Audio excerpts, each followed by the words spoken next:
கடக ராசியில் பிறந்தவர்களுக்கு எது ஜெயம் என்றால், அவர்களுக்கு இந்த ராசியின் அதிபதியே 11வது வீட்டில் போய் ஜெயத்தை தானே எடுத்துக்கொள்கிறார்.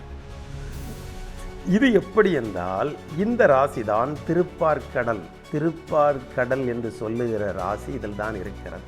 அதாவது கடல் மேல் தூங்குகிறவன் பெருமாள், பனிமலையில் இருப்பவர், பனிகாலத்தில் ஆரம்பிக்கிற விருச்சிக ராசியில் இருப்பவர் சிவன், இல்லாமல் தாமரையின் மேல் வீற்றிருக்கிறவர் மீன ராசியில் இருக்கிற பிரம்மா.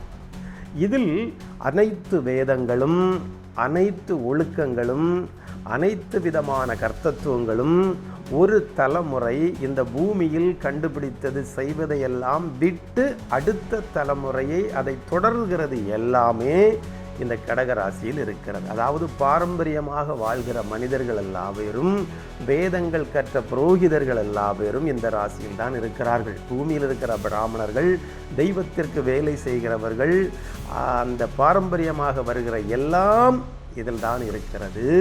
இவர்கள் எல்லாம் செய்தும் நம்பிக்கையினால் மட்டுமே இவர்கள் வெற்றி பெற வேண்டும். இவர்கள் புத்தியை செலவு செய்தால் இவர்களால் ஜெயிக்க முடியாது. காரணம், காலபுருஷனுடைய மரண ராசியே இவர்கள் புத்தி ராசியாக வருகிறது. இந்த புத்தி ராசியில் இவர்கள் புத்தியை அதிகமாக செலவு செய்தால், புத்தியை மற்றவர்களுக்கு போதித்தால் இவர்கள் தோற்று விடுவார்கள். இவர்கள் நம்பிக்கையை